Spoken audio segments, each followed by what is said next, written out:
और उससे पता चलता है कि बाकुगो बिना किसी से कुछ कहे अपने घर के लिए वापस चला गया। तो वो उसे ढूंढने के लिए वहां से निकल जाता है। उसे बाकुगो वहां से जाता हुआ दिखता है। तुम यहाँ किस लिए आए हो? इजुको उसे बता देता है कि उसे ये पावर्स किसी और से मिली है, पर मैं तुम्हें नहीं बता सकता कि मुझे ये किसने दी है। मैं अभी इस पावर को कंट्रोल नहीं कर सकता, इसलिए मैं बिना इसका यूज किए तुमसे लड़ रहा था, पर तुम्हें हराने के लिए मुझे इसका यूज करना ही पड़ा। पर जब मैं इस पावर को अपना बना लूंगा, मैं तुम्हें इससे जरूर हराऊंगा। अरे बाप रे, क्या क्या बोल दिया मैंने। तुम मुझे बेवकूफ समझते हो? तुम्हें पावर्स किसी और ने दी है। मेरा कितना मजाक उड़ाना चाहते हो तुम पहले ही मुझे हरा चुके हो और अब कितनी बेइज्जती करना चाहते हो। मैं सिर्फ ट्रेनिंग एग्जाम में ही फर्स्ट आया, उसके अलावा कुछ नहीं। जब मैंने उस लड़के को देखा मुझे लगा मैं उसे कभी नहीं हरा पाऊंगा। ऊपर से उस लड़की ने जो कहा वो सब कुछ सच कह रही थी। अपनी जीत को एंजॉय कर लो डेकू, इसके बाद तुम्हें कुछ नहीं मिलेगा। अभी तो मैंने बस शुरुआत की है। इसके बाद वो वहां से जाने लगता है, लेकिन तभी वहां पर ऑल माइट आ जाता है। वो उससे बातें करके उसे चेयर अप करने की कोशिश करता है, लेकिन वो तो उसके ऊपर भी भड़क जाता है। मुझे तुम्हारी मदद की कोई जरूरत नहीं है। वहीं चारों तरफ न्यूज फैल चुकी है कि ऑल माइट ने इस हीरो अकेडमी को ज्वाइन कर लिया है और ये सब कुछ विलन्स को भी पता लग चुका है। अगले दिन स्कूल रिपोर्टर से घिरा हुआ था, जो सब स्टूडेंट से इसके बारे में जानना चाहते थे। तभी वहां पर आइजावा आ जाता है, जो उन्हें यहाँ से जाने को कहता है, लेकिन ये so called fourth pillar of democracy जबरदस्ती अंदर जाने की कोशिश करती है, जिसकी वजह से स्कूल का डिफेंस सिस्टम एक्टिवेट हो जाता है। और उसका साथी उसे बताता है कि जो भी बिना आईडी के अंदर जाने की कोशिश करता है, सिक्योरिटी सिस्टम उसे बाहर ही रोक देता है। वहीं ये सारी चीजें बाहर खड़ा होकर शिगेराकी भी देख रहा था, जो कि एक विलन है। वहीं क्लासरूम में आइजावा उसे टेस्ट के बारे में बात कर रहे थे। वो डेकू से कहते हैं कि क्या वो यही कर सकता है, हर मैच में अपने हाथ पैर तोड़ना। तुम्हें अपनी पावर्स को कंट्रोल करना सीखना होगा। मुझे यकीन है कि प्रैक्टिस के साथ तुम ऐसा कर पाओगे। जो सुन के इजुको खुश हो जाता है। तुम्हारा अगला टास्क तुम्हारे फ्यूचर को डिसाइड करेगा। ये सुन के सभी लोग डर जाते हैं और उन्हें लगता है कि कल जैसा ही कुछ होने वाला है। पर तभी आइजावा बताता है कि उन्हें अपने क्लास का प्रेसिडेंट चुनना है। ये सुनते ही क्लास रैप के लिए सभी लोग अपने हाथ खड़े करने लगते हैं, क्योंकि जो भी क्लास रैप होता है एजेंसीज उस पर ज्यादा ध्यान देते हैं, क्योंकि उनमें लीडर बनने की क्वालिटीज होती है। तभी इडा सबको शांत कराता है और कहता है कि उन्हें वोट करके रैप को चुनना चाहिए। बाकी बोलते हैं कि सब तो खुद ही को वोट करने वाले हैं। हाँ ऐसा तो होगा, पर कुछ लोग तो होंगे जो किसी और को वोट करेंगे, तो जिसे भी 2 या 3 वोट मिलेंगे वो रिप्रेजेंटेटिव बन जाएगा, है ना टीचर? कुछ भी करो, जो मर्जी करो, मुझे फर्क नहीं पड़ता। बस मेरी नीनी खत्म होने से पहले तुम्हारा रैप मेरे सामने खड़ा होना चाहिए। जब वोटिंग खत्म होती है, इजुको को 3 वोट मिले थे और मोमो को 2, और बाकुगो फिर से डेकू से हार गया था। यार मैंने ही तो वोट का आइडिया दिया था, मैं ही हार गया।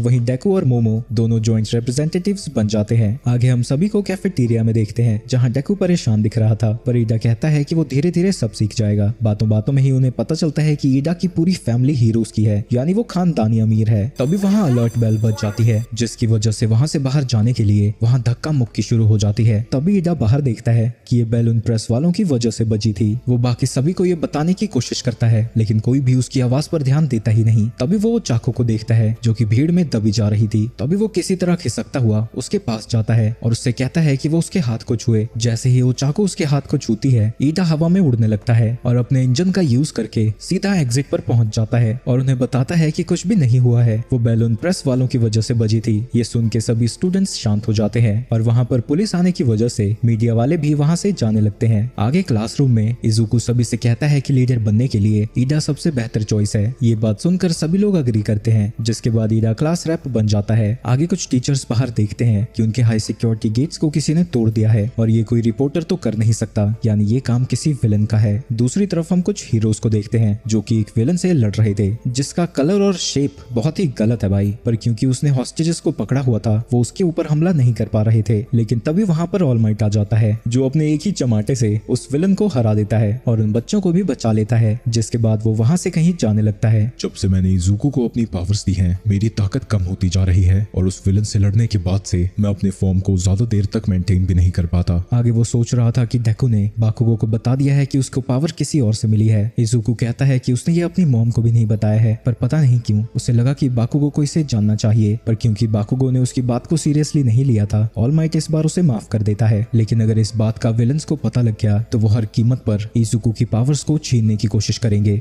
आगे आइजावा सभी स्टूडेंट्स को बता रहा था कि आज 3 टीचर्स की निगरानी में एक स्पेशल टास्क होने वाला है। ये एक रेस्क्यू मिशन होगा, जो कि कैंपस पे नहीं बल्कि वहाँ से किसी दूर जगह पर होने वाला है। सभी स्टूडेंट्स अपनी कॉस्ट्यूम पहनकर तैयार हो जाते हैं, पर क्योंकि इजुको की ड्रेस तबाह हो रखी थी तो कंपनी अभी उस पर काम कर रही है। इसके बाद वो सभी बस में बैठकर वहाँ से निकल जाते हैं। वहीं बस में बैठी सू उससे कहती है कि उसका कोवर्क बिल्कुल ऑल माइट जैसा है। ये सुन के इजुको पैनिक करने लगता है। तभी किरिशिमा कहता है कि जब ऑल माइट अपनी पावर्स का यूज करता है तब उसे चोट नहीं लगती और वो अपने कोवर्क के बारे बारे में बताता है कि वो अपनी बॉडी को हार्ड कर सकता है और इज़ुको कहता है कि उसका क्वर्क तो काफी कमाल का है। किरिशिमा कहता है कि यहाँ पर सबसे कमाल के क्वर्क बाकुगो और शोटो के हैं। बाकुगो तो हमेशा गुस्से में ही रहता है तो मुझे नहीं लगता पॉपुलर होने वाला है, जिस पे बाकी स्टूडेंट्स भी एग्री करते हैं। वही बाकुगो ये सब सुनकर उन दोनों पर ही भड़कने लगता है। कुछ देर बाद ही वो अपनी ट्रेनिंग की लोकेशन पर पहुंच जाते हैं, जहां वो अपने तीसरे इंस्ट्रक्टर स्पेस हीरो 13 से मिलते हैं, जो कि उन्हें सारी जगह का टूर देती है। वो बताती है कि इस जगह में अलग अलग एनवायरनमेंट को डिजाइन किया गया है ताकि स्टूडेंट सीख सके कि इन सिचुएशंस में खुद को हैंडल कैसे करना है। इस पूरी जगह को उसने ही डिजाइन किया है और इसका नाम USG है, अनफोर्सीन सिमुलेशन जॉइंट। तभी वहां पर आइजावा आ जाता है और ऑल माइट के बारे में पूछता है। स्पेस हीरो उसे बताती है कि उसने अपनी पावर्स को कुछ ज्यादा ही यूज कर लिया था, इसलिए अभी वो आराम कर रहा है। आगे स्पेस हीरो उन्हें बताती है कि उसका क्वर्क ब्लैक होल है जिसे वो कहीं भी ओपन कर सकती है, पर इससे लोगों की जान भी जा सकती है। साथ ही उनके क्वर्क भी ऐसे हैं जिनसे सिविलियंस को नुकसान पहुंच सकता है, इसलिए उन्हें अपनी पावर्स को संभाल कर यूज करना चाहिए। और आज वो यही सीखने वाले हैं कि वो अपनी पावर्स से लोगों को कैसे बचा सकते हैं। लेकिन तभी वहां पर लाइट चली जाती है तो वहां पर एक पोर्टल खुलता है जिसके अंदर से काफी सारे विलन्स बाहर आने लगते हैं और इनमें से एक विलन शिगेराकी भी था। स्टूडेंट्स को लग रहा था कि ये उनका टेस्ट है, पर आइजावा उन्हें बताता है कि ये कोई टेस्ट नहीं बल्कि असली विलन्स हैं। यहाँ तो सिर्फ 2 ही हीरोज दिख रहे हैं। हमारी इन्फॉर्मेशन के हिसाब से यहाँ ऑल माइट को भी होना चाहिए था। उनकी बातें सुनकर आइजावा समझ जाता है कि उस दरवाजे को इन्होंने ही तोड़ा था और वो यहाँ पर symbol of peace all might को मारने आए हैं। पर क्योंकि वो यहाँ पर नहीं था, वो डिसाइड करते हैं कि वो एक एक करके इन बच्चों को मारते जाएंगे जब तक ऑल माइट यहाँ नहीं आ जाता। वहीं उन विलन्स में से किसी एक के क्वर्क की वजह से अलार्म सिस्टम भी एक्टिवेट नहीं हो रहा है, यानी यहाँ पर जो भी हो रहा है बाहर किसी को कुछ नहीं पता चलेगा। इसलिए उन्होंने जानबूझकर एक आइसोलेटेड जगह को चुना। आइजावा 13 से कहता है कि वो सभी स्टूडेंट्स को लेकर यहाँ से चली जाए और वो अकेला ही सभी विलन से लड़ने चला जाता है। यहाँ कई विलन्स को आइजावा के बारे में नहीं पता था और उन्हें लगता है कि ये कोई गधा है जो अकेला ही उन सब से लड़ने आ रहा है, पर आइजावा ने पहले ही उनके क्वर्क्स को इरेज कर दिया था और वो अपनी टेप्स का यूज करके उन सबको आपस में टकरा देता है। ये देखकर एक विलन उन सभी को उसकी पावर्स के बारे में बता देता है, लेकिन ये सुनने के बाद भी कई हट्टे कट्टे विलन्स उसके ऊपर हमला करने जाते हैं, लेकिन आइजावा उन्हें भी आसानी से पीट देता है। दूसरी तरफ जब सारे स्टूडेंट्स वहाँ से जा रहे थे, उनके सामने वार्प गेट वाला विलन आ जाता है जिसका नाम कुरोगिरी है। आइजावा भी उनकी मदद करने नहीं आ सकता था क्योंकि वो खुद विलन से घिरा हुआ है। हम लीग ऑफ विलन्स हैं। हम यहाँ पर सिंबल ऑफ पीस को खत्म करने आए हैं। वो कहाँ है? स्पेस हीरो उसके ऊपर अटैक करने ही वाली थी, लेकिन उससे पहले ही बाकुगो और किरोशिमा उसके ऊपर अटैक कर देते हैं। इसकी वजह से वहाँ एक धमाका हो जाता है और उन्हें लगता है कि उन्होंने उसे हरा दिया। पर जब सारा धुआं शांत होता है, वो देखते हैं कि कुरोगिरी को कुछ भी नहीं हुआ था। तभी कुरोगिरी उन सभी को अपनी पावर्स के अंदर खींच लेता है। कुछ स्टूडेंट्स उससे बच तो जाते हैं, पर अब वहाँ एक बड़ा सा पोर्टल जैसा बन चुका था जिसकी मदद से कुरोगिरी सभी स्टूडेंट्स को अलग कर रहा है। इजुको किसी पानी वाली जगह में गिरता है जहाँ एक विलन उसके ऊपर हमला करने आता है, पर एन वक्त पर सू आकर उसे बचा लेती है और अपनी जीप में उसे लपेटकर पानी के ऊपर ले जाने लगती है। और हम देखते हैं कि जिस एरिया में वो सब आए थे वो है शिपरेक जोन। जिसके बाद वो मिनाटा को भी बचाती है, पर वो उससे कुछ ज्यादा ही चिपका हुआ था तो वो उसे उठाकर पटक देती है और खुद भी शिप पर आ जाती है। सू उसे बताती है कि वो सब कुछ कर सकती है जो कि एक फ्रॉग कर सकता है। तभी वहाँ पर कुछ और विलन्स आ जाते हैं जो कि उनके शिप को चारों तरफ से घेर लेते हैं। कहीं उन्होंने ऑल माइट को मारने का तरीका तो नहीं ढूंढ लिया? मैं ऐसा नहीं होने दे सकता। हमें ऑल माइट को बचाने के लिए इन सब से लड़ना ही होगा। दूसरी तरफ बाकी के स्टूडेंट्स भी अलग अलग जोन में बच चुके हैं और वो भी चारों तरफ से विलन से घिरे हुए हैं, पर किसी तरह वो अभी उनके ऊपर भारी पड़ रहे थे। वहीं बाहर ऑल माइट ने इतना ज्यादा काम कर दिया था कि अब वो शायद सिर्फ 10 मिनट के लिए ही ऑल माइट की फॉर्म में रह पाएगा, जिसकी वजह से वो जैसे ही ट्रांसफॉर्म होता है उसके मुंह से खून बाहर आने लगता है। तभी वहाँ पर प्रिंसिपल आ जाता है जो उसे एक आर्टिकल दिखाता हुआ कहता है कि उसने 1 घंटे में ही 3 इंसिडेंट्स को सॉल्व कर दिया। वो उसे सलाह देता है कि वो अपनी पावर्स को ज्यादा देर तक यूज नहीं कर सकता, तो उसे इसे संभाल कर यूज करना चाहिए और अपने सक्सेसर को ट्रेन करने पर ध्यान देना चाहिए। वहीं ऑल माइट अब परेशान होने लगा था क्योंकि यूएसजी से उसे कोई इन्फॉर्मेशन नहीं मिल रही है। वहीं यूएसजी में कुरोगिरी पर कोई अटैक काम कर ही नहीं रहा था, तो स्पेस हीरो ईडा से कहती है कि वो जल्दी से यहाँ जाकर स्कूल को सारी इन्फॉर्मेशन दे। तो ईडा वहाँ से जाने लगता है और जब कुरोगिरी उसे रोकने की कोशिश करता है, स्पेस हीरो अपनी पावर्स का यूज करके उसे वहीं पर रोक देती है। वहीं दूसरी तरफ मिनाटाकी फटी पड़ी थी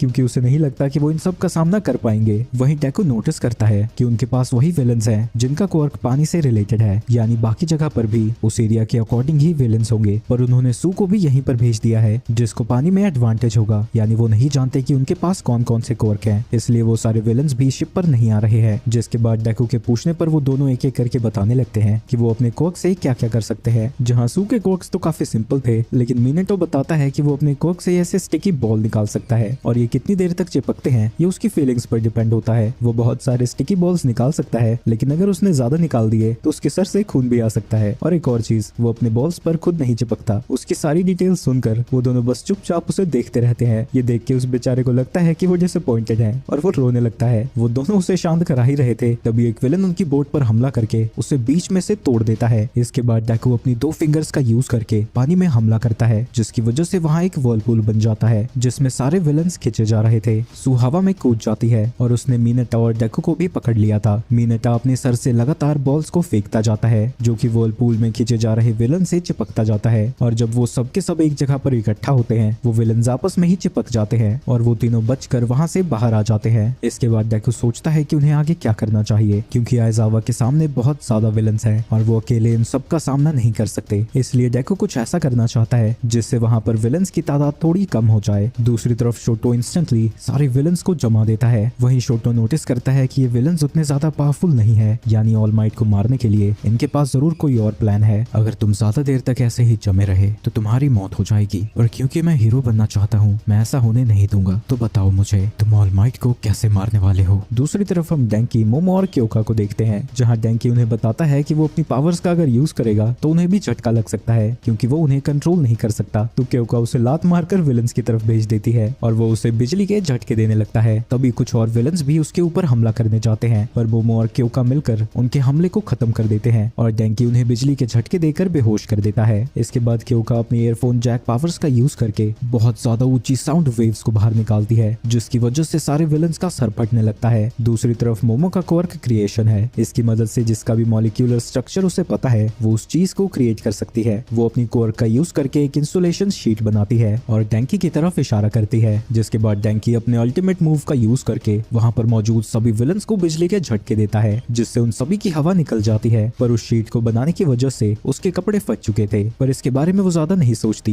क्योंकि वो अपने क्वर्क से और ज्यादा कपड़े बना सकती है। वहीं डेंकी जब भी अपने अल्टीमेट मूव का यूज करता है उसके दिमाग में शॉर्ट सर्किट हो जाता है, जिसकी वजह से वो कुछ समय के लिए तारे जमीन पर वाला ईशान बन जाता है। दूसरी तरफ जब डेकू की टीम आइजावा के पास पहुंचती है, वो देखते हैं कि आइजावा अभी भी उनसे लड़ रहा है। तभी शिगराकी उसकी तरफ बढ़ने लगता है। आइजावा अपनी कोहनी से उसके ऊपर अटैक करता है, पर वो अपने हाथ से उसे ब्लॉक कर चुका था और जब एक पल के लिए वो अपनी आंखों को बंद करता है तभी शिगराकी का क्वर्क एक्टिवेट हो जाता है, जिससे आइजावा का हाथ डिके होने लगता है। आइजावा शिगराकी से दूर हो जाता है, लेकिन अब सारे विलन्स उसके ऊपर हमला करने लगे थे और उसका वो वाला हाथ काम नहीं कर रहा था। लेकिन इतना ज्यादा थका होने के बावजूद भी वो विलन से लड़ता रहता है। तभी शिगराकी उसे बताता है कि वो उसका ओपोनेंट नहीं है। तभी आइजावा देखता है कि उसके पीछे एक बड़ा सा मॉन्स्टर खड़ा था जो कि आइजावा के ऊपर हमला कर देता है। दूसरी तरफ 13 कुरुगिरी को ब्लैक होल में खींच रहा था, लेकिन तभी वो इसके पीछे एक पोर्टल खोल देता है, जिसकी वजह से वो ब्लैक होल 13 को ही अपने अंदर खींचने लगता है, जिसकी वजह से 13 को अपनी पावर्स को डीएक्टिवेट करना पड़ता है, नहीं तो वो अपने ही ब्लैक होल में मारा जाता। मौका देखकर ईडा फिर से बाहर जाने की कोशिश करने लगता है और जब कुरुगिरी उसे रोकने आता है, शोजी आकर उसे पकड़ लेता है, पर जैसे ही वो गेट के पास पहुंचता है कुरुगिरी उसके पीछे आकर उसे अपने अंदर खींचने लगता है, पर वो चाकू उसे पकड़कर हवा में उछाल देती है। और जब वो फिर से ईडा की तरफ जाने की कोशिश करता है, हांटा अपनी टेप का यूज करके उसे वापस से अपनी तरफ खींच देता है और रिकीटो टेप को पकड़कर उसे घुमाकर दूसरी तरफ फेंक देता है। इन सभी स्टूडेंट्स की मदद से ईडा वहाँ से बाहर जाने में कामयाब होता है। आइजावा की हालत देखकर वो तीनों काफी ज्यादा डर चुके थे। इस क्रीचर को इसीलिए बनाया गया है ताकि ये सिंबल ऑफ पीस को मार सके। तभी कुरुगिरी उसे बताता है कि एक स्टूडेंट यहाँ से बचकर जा चुका है। शिगराकी जानता है कि अगर और प्रो हीरोज यहाँ पर आ गए तो वो सब के सब पकड़े जाएंगे, तो वो वहाँ से जाने का डिसाइड करता है। लेकिन जाने से पहले मैं उसे दर्द देना चाहता हूँ। तभी अचानक से वो सू को छूने जाता है, पर ऐन वक्त पर आइजावा अपनी पावर्स का यूज करके उसके क्वर्क को डीएक्टिवेट कर देता है। मौका देखकर डेकू एक स्ट्रॉन्ग पंच से शिगराकी के ऊपर हमला करता है। वो पंच बहुत ज्यादा स्ट्रॉन्ग था, पर इस बार डेकू ने अपनी पावर्स को कंट्रोल कर लिया था, तो उसके हाथ को कुछ भी नहीं हुआ, पर वो विलन भी सही सलामत खड़ा था। ये देखकर इज़ुको समझ जाता है कि वो इसी का यूज करके ऑल माइट को मारना चाहते हैं। वो दोनों के दोनों मरने ही वाले थे। तभी वहाँ पर ऑल माइट आ जाता है। ऑल माइट एक इंस्टेंट में ही अपने रास्ते के सभी विलन्स को हरा देता है और इससे पहले कि वो दोनों कुछ कर पाते, वो आइजावा के साथ साथ उन तीनों स्टूडेंट्स को भी बचा लेता है। इज़ुको ऑल माइट को बताता है कि उसके पंच से उस विलन को कुछ भी नहीं हुआ। तुम फिक्र मत करो, मैं सब कुछ संभाल लूंगा, तुम आइजावा को लेकर यहाँ से चले जाओ। पर शिगराकी ने नोटिस कर लिया था कि ऑल माइट पहले से कमजोर है। वो तीनों आइजावा को लेकर वहाँ से चले जाते हैं, जिसके बाद ऑल माइट शिगराकी पर हमला करने जाता है, पर वो मॉन्स्टर जिसे वो नोमो बुला रहे थे वो बीच में आकर उसे बचा लेता है। और जब ऑल माइट उसे पंच करता है, उस हमले से भी उस नोमो का कुछ भी नहीं बिगड़ता, जिसके बाद ऑल माइट लगातार उसके ऊपर हमला करता ही जाता है, लेकिन उसके किसी भी अटैक का नोमू पर कोई असर ही नहीं हो रहा था। तभी शिगाराकी उसे बताता है कि नोमू के पास शॉक अब्जॉर्प्शन पावर है, तो उसके इतने कमजोर पंचेस उसका कुछ भी नहीं बिगाड़ सकते। तो ऑल माइट उसके पीछे जाता है और उसे उठाकर जमीन पर पटक देता है। उसकी फोर्स को देखकर सभी स्टूडेंट्स को लगने लगता है कि ऑल माइट जीत गया। लेकिन जब सारा धुआं हटता है, हम देखते हैं कि कुरुगिरी ने अपनी पावर्स का यूज करके उसे बचा लिया था और अब वो नोमू अपने हाथों से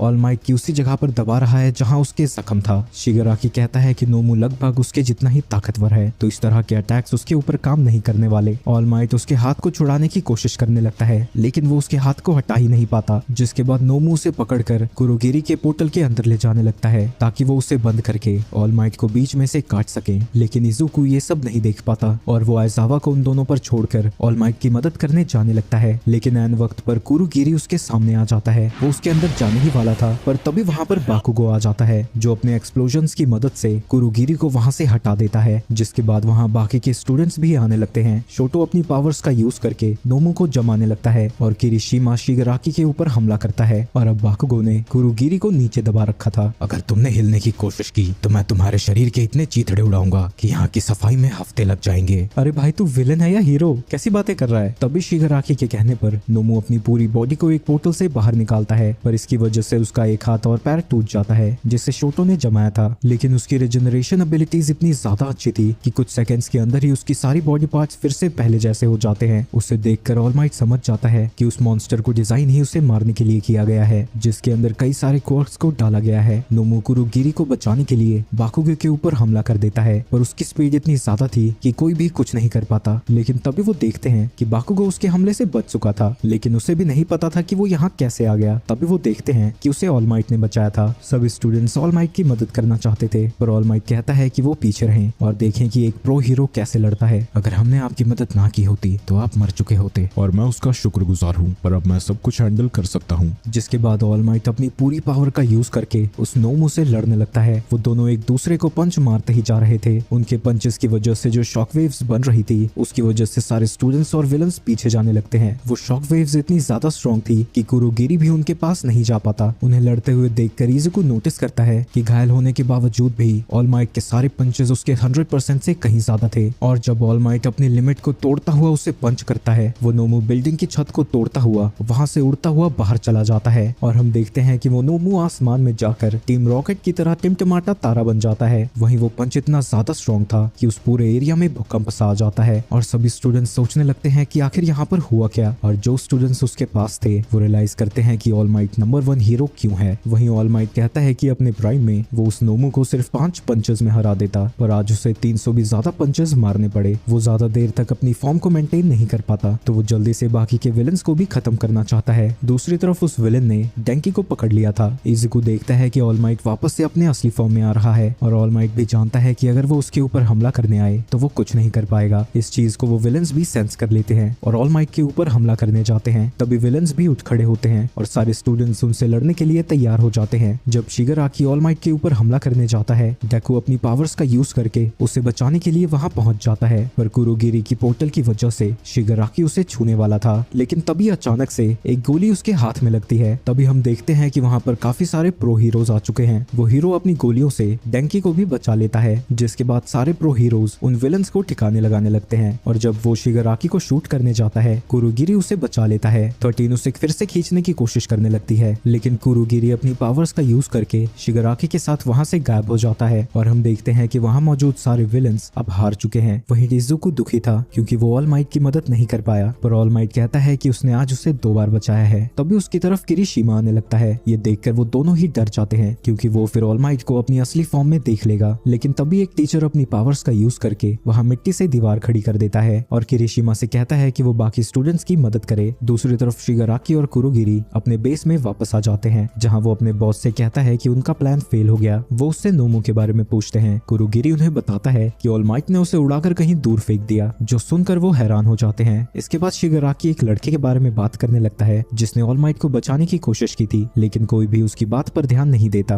दूसरी तरफ एक इन्वेस्टिगेटर देखता है कि लगभग सारे स्टूडेंट सही सलामत हैं, सिर्फ एक लड़के को छोड़कर जिसकी टांगे टूट रखी हैं। तभी टोरू ओजीरो से बोलती है कि उसे नहीं पता था कि वो इतना ज्यादा स्ट्रॉन्ग है, क्योंकि वो अकेला ही अब तक उन विलन से लड़ रहा था। मुझे तो पता भी नहीं था कि मैं अकेला ही अकेला हूँ, मैं तो बस मार मार के भागता रहा, इसलिए सर्वाइव कर पाया। वैसे तुम कहाँ थी? मैं लैंडस्लाइड जोन में थी। तुम यकीन नहीं करोगे कि शोटू कितना ज्यादा ताकतवर है। मुझे तो पता भी नहीं था ये वहाँ है। मैं गलती से जमा चुका होता उसे। आगे वो उन्हें बताता है कि आइजावा के दोनों हाथ टूट चुके हैं और चेहरे पर भी काफी चोटें आई हैं, पर वो जल्द ही ठीक हो जाएंगे और साथ ही ऑल माइट और 13 भी जल्द ही ठीक हो जाएंगे। और हम देखते हैं कि पुलिस ने नोमो को पकड़ लिया था, जो कि अभी भी बिल्कुल सही सलामत दिख रहा था। जिसके बाद वो डिटेक्टिव ऑल माइट और इजुकी के पास जाता है, जिन्हें वो बताता है कि सारे स्टूडेंट्स और टीचर्स ठीक हैं। आगे ऑल माइट का टीचर उसका भेजा हुआ लेटर पढ़ रहा था। वहीं लीग ऑफ विलन्स के अटैक के बाद स्कूल को कुछ दिनों के लिए बंद कर दिया जाता है और जब स्कूल वापस से खुलता है, क्लास 1A के स्टूडेंट उस इंसिडेंट के बारे में बात कर रहे थे। सभी को लगता है कि उनका टीचर कोई और होने वाला है, क्योंकि आइजावा तो अभी भी टूटी फूटी हालत में हॉस्पिटल में ही होगा। लेकिन तभी वो देखते हैं कि मम्मी बनकर वहाँ आइजावा पहुंच रखा है, जो उन्हें बताता है कि जल्द ही यूएस स्पोर्ट्स फेस्टिवल शुरू होने वाला है। स्टूडेंट्स उससे पूछते हैं कि लीग ऑफ विलन्स के खतरे के बावजूद भी ऐसा होने वाला है, तो आइजावा कहता है कि यूए का स्पोर्ट्स फेस्टिवल जापान का सबसे बड़ा इवेंट है, तो वो इसे ऐसे ही नहीं रोक सकते। इस फेस्टिवल को कई प्रो हीरोज भी देखते हैं, तो अगर वो प्रो एजेंसी को ज्वाइन करके अपने एक्सपीरियंस को बढ़ाना चाहते हैं तो ये उनका बेस्ट मौका होगा। और क्योंकि ओचाको पैसों के लिए हीरो बनना चाहती थी, तो वो इस इवेंट के लिए बहुत ज्यादा एक्साइटेड है, जो देख के सभी लोग हैरान हो जाते हैं। तभी वहाँ पर ऑल माइट आ जाता है और मिडोरिया को लंच के लिए बुलाता है। सभी को लगता है कि क्योंकि इजुको ने उसकी मदद की थी और साथ ही उन दोनों के कोर लगभग एक ही जैसे हैं, इसलिए ऑल माइट का इजुको फेवरेट बन चुका है। ऑल माइट उसे बताता है कि बार बार लिमिट को पुश करने की वजह से वो सिर्फ 50 मिनट तक ही इस फॉर्म को मेंटेन कर सकता है। ये सुन के इजुको उससे माफी मांगता है, पर ऑल माइट हंसते हुए उससे कहता है कि उसे माफी मांगने की जरूरत नहीं है और अब उन्हें स्पोर्ट्स फेस्टिवल पर फोकस करना होगा। और यहाँ पर उसे पूरी दुनिया को दिखाना है कि अगला सिंबल ऑफ पीस आ चुका है। आगे हम देखते हैं कि क्लास 1A को